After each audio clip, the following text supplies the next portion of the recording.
ఏసేస్తాం వారం రోజుల్లో BRS cadre లేకుండా చేస్తాం. పార్టీ ఎదురీతతో మరింత అసహనంలో కాంగ్రెస్ అభ్యర్థి. బహిరంగంగానే మరోసారి నవీన్ యాదవ్.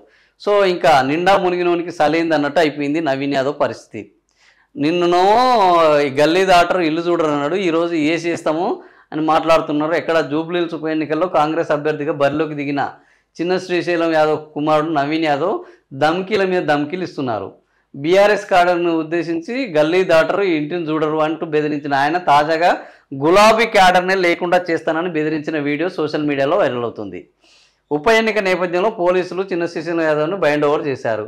సో బహిరంగంగా బెదిరింపులకు తనపై ఎలాంటి కేసులు లేవని ఆయన అందరినీ నమ్మించే ప్రయత్నం చేస్తున్నారు. ఆయనపై 7 కేసులు ఉన్నాయన్న విషయం సోషల్ మీడియాలో. నేను రౌడీ బిడ్డను, కానీ రౌడీ బిడ్డనైనంత మాత్రాన నేను రౌడీని కాదు, నా మీద కేసులు లేవు, నేను బెదిరించింది లేదు, బ్లాక్మెయిల్ చేసింది లేదు, అరాచకాలు చేసింది లేదు, ఆక్రమణలు చేసింది లేదు అని ఆయన చెప్తున్నారు. కానీ నిన్న సోషల్ మీడియాలో ఏంది, ఈయన మీద 7 కేసులు ఉన్నాయి, ఈయన బెదిరింపులకు పాల్పడతాడు, ఈయన ఆల్రెడీ బెదిరిస్తున్నారు అని నిన్న మాట్లాడిన మాటలు భారీ ఎత్తున అది వైరల్ అయిపోయినాయి, ట్రెండింగ్ అయిపోయినాయి. దాంతో ఆయనకు మరింత కోపం వచ్చింది. నామినేషన్ దాఖలు సమయంలో ఇతర ప్రాంతాల నుంచి పెద్ద ఎత్తున రౌడీ షీటర్లు మనం ఇంతకుముందు కూడా చర్చించుకున్నాం. దాదాపుగా 4 గంటలు 4 కిలోమీటర్లు నామినేషన్ ఆయన కార్యక్రమం మామూలుగా జరగలేదు. నరకం చూశారు అందులో ఉన్న ప్రయాణికులు. నాకు తెలిసి అందులో ఉన్న ప్రయాణికులు ఎవడు కూడా ఈయనకు ఓటేయాలంటే ఇంతకు మించిన నరకం ఇంకోటి ఉండదు, ఓటేస్తే అనే పరిస్థితిని కల్పించింది ఎవరయ్యా అంటే కేవలం నవీన్ యాదవే.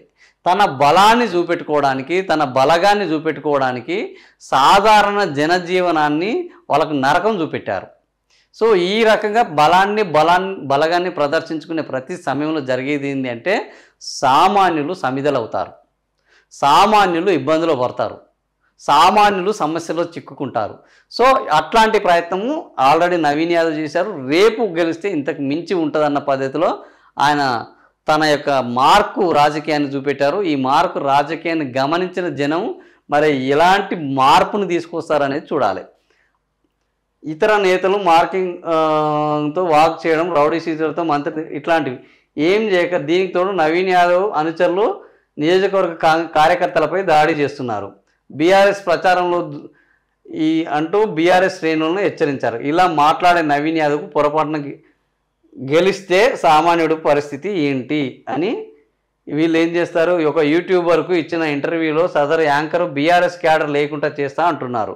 నిజంగా లేకుండా చేస్తారా అని ప్రశ్నించగా ఏసేస్తాం వారం రోజులలో బీఆర్ఎస్ క్యాడర్ లేకుండా చేస్తా అంటూ మరోసారి ధమ్కి ఇచ్చారు. దీనిపైన సోషల్ మీడియాలో నెటిజన్లు తీవ్రస్థాయిలో వివరిస్తున్నారు.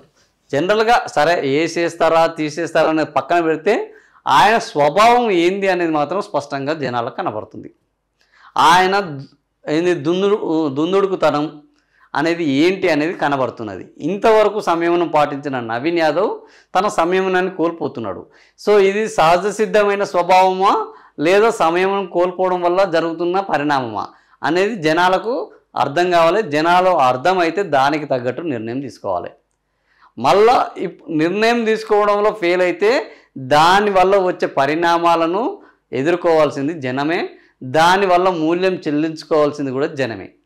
సో కాబట్టి మనకు ఎవరు సంయమనం కోల్పోయే నాయకుడు కావాలన్నా లేదా సంయమనంతో ఉండే నాయకులు కావాలన్నా అనేది ఈరోజు ప్రజలు తేల్చుకోవాల్సిన సమయం అయితే ఆసన్నమైంది.